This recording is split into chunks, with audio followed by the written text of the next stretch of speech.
বগুড়া শিল্পকলা একাডেমি বগুড়া সদরে অবস্থিত। আজ আপনাদের বগুড়া শিল্পকলা একাডেমি দেখাবো। মূলত বাংলাদেশ শিল্পকলা একাডেমি অথবা সহজভাবে শিল্পকলা একাডেমি নামে পরিচিত হলেও এটি বাংলাদেশের রাষ্ট্রীয় পৃষ্ঠপোষকতা পরিচালিত প্রধান জাতীয় সাংস্কৃতিক কেন্দ্র। এটি চারুকলা ও পরিবেশন শিল্পের একটি একাডেমি। এটি জাতীয় চারুকলা ও পারফর্মিং আর্টস একাডেমি 1974 সালে সংসদের একটি আইনের মাধ্যমে সাংস্কৃতিক বিষয়ক মন্ত্রণালয়ের অধীনে একটি সংবিধিবদ্ধ সংস্থা হিসেবে একাডেমিটি প্রতিষ্ঠিত হয়েছিল। শিল্পকলা একাডেমি মূলত বিভিন্ন কার্যক্রমের মধ্যে রয়েছে কর্মশালা, সেমিনার, আলোচনা সভা, স্বল্পমেয়াদী বিশেষায়িত প্রশিক্ষণ, প্রতিভাবান শিল্পীদের জন্য বৃত্তি এবং আর্থিক অনুদান প্রদান, চারুকলা ও পরিবেশন শিল্পের বিভিন্ন ক্ষেত্রে প্রতিযোগিতা আয়োজন করা। একাডেমির দায়িত্ব ও কর্তব্যের মধ্যে রয়েছে শিল্প ও জাতীয় সংস্কৃতির প্রচার ও তাদের উন্নয়নের জন্য প্রয়োজনীয় সুযোগ সুবিধা তৈরি করা। আপনারা ভিডিওতে বগুড়া শিল্পকলা একাডেমি দেখছেন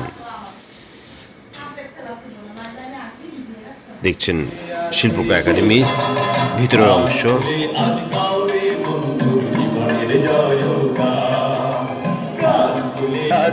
একদিন জেনে নিও ভাই,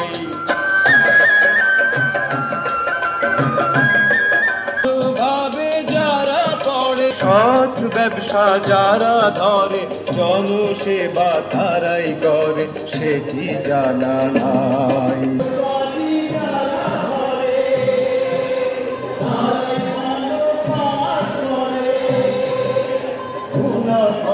কালো বাজারে তারার বাইরে ভুল যাবে বলে পাপের নাম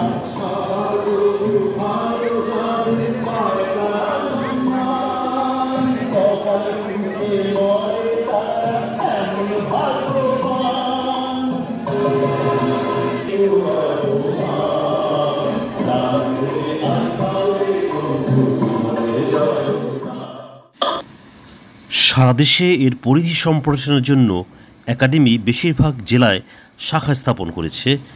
শাখাগুলি জেলা পর্যায়ের উৎসব, অনুষ্ঠান এবং বিভিন্ন চারুকলা ও পরিবেশন শিল্পকলায় প্রশিক্ষণের আয়োজন করে থাকে। আপনারা ভিডিওতে বগুড়া শহরের বিভিন্ন লোকেশন দেখছেন। সময় এবং সুযোগ পেলে যারা বগুড়ায় বেড়াতে যাবেন তারা অবশ্যই বগুড়া শিল্পকলা একাডেমি ঘুরে দেখতে পারবেন।